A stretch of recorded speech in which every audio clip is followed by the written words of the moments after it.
Hello everyone, welcome to another t-shirt design tutorial.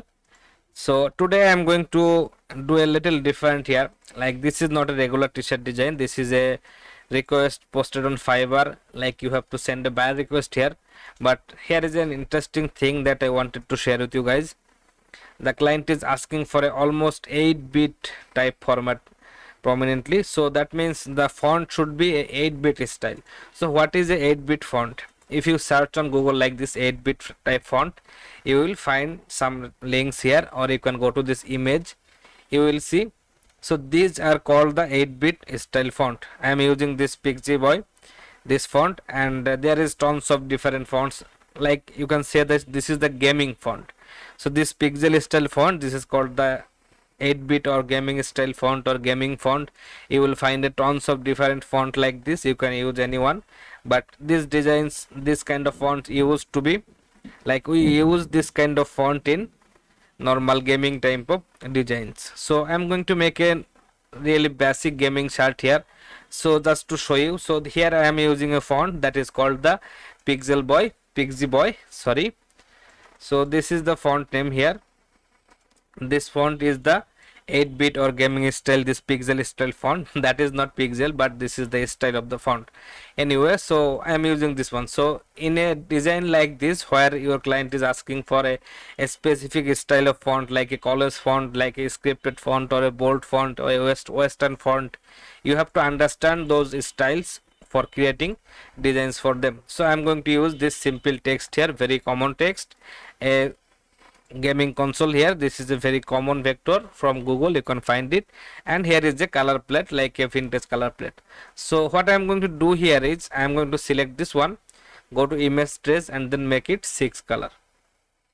So basically what it will do, it will make that a 6 color design. You can see 1 2 3 4 5, and then this white is the 6th color.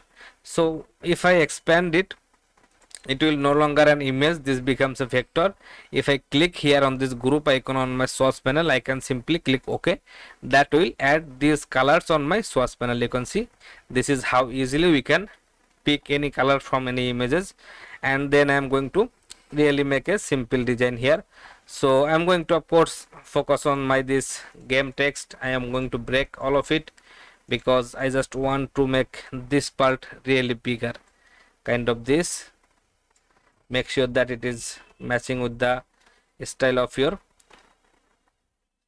font there. And then to be here, I'm going to break this one too. I'm going to make it same size, bigger as the rest of my text, just like this. And then I want to place my this game console here.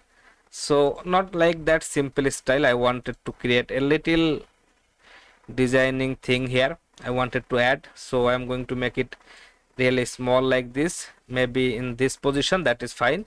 And then I'm going to add some lines coming down from these letters, so that will cover my those parts, like a fishing design I did. So you can simply take a rectangle here, just the same size as your G text, bring that here, make it red color, maybe Ctrl X Ctrl B to paste in back.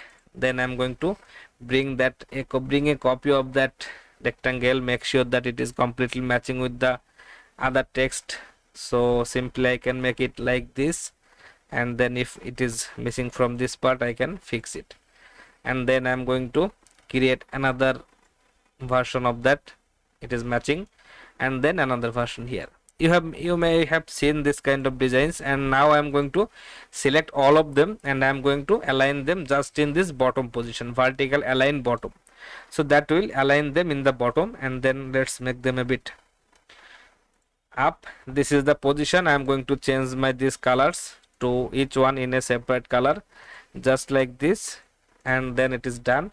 Let's double click and go inside the gaming text here, and then pick these colors, same color for that letters.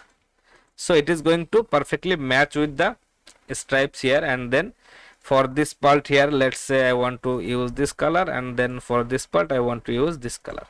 This is just to make it a similar looking vibe here. And then for this part I want to make it a little smaller, and then a bit high, maybe that is fine. if I select these 4 lines, I can simply erase a little part from here because I want to keep same distance on both side of the design. So something like this will work for me. So that is fine. Now I don't want this black to be here. I want to make it all colorful design. So I am going to pick a darker color of the this vintage color plate like this, and then it will look like that. Now there is 2 way you can do it. You can, let's keep a copy here. So if I select this part like this, I can just keep it as it is with all the area like this, or I can simply select this part, Ctrl X to cut it. Now I want to select these lines, this rectangle and the text, make it a group, and then open transparency, press Ctrl F, and then click here on the black. That will make it complete height. So it will be a one color design like this, or it can be like this. Maybe I will keep both option because that's just looking cool. So in a final design it will look like this. And here is another option, like if you don't want to keep this part that is like in between those text, so you can simply select all of it, the middle graphics, then press Shift M. Shift M is for shape builder. Then you can simply erase these parts. So that will look like this. You can simply make it a black background to see how it will look. I think both is looking good, so I will keep both. And of course I can add some grants texture on this. You know how to do it, so I'm not going to show that one here. Okay, so that is how you can make a really cool looking design, and with using a exact same kind of font that is your client is asking. So this is really important to understand what is the type of the font. If you don't understand, just Google it, or you can spend some time on thefont.com. You will get really cool ideas about different types of font, different categories of fonts, that will really help you understand the style of font. So that's it for today's video, guys. I am back after a long time, but I will keep making regular videos. See you in the next video, guys. Have a great time. Thank you everyone.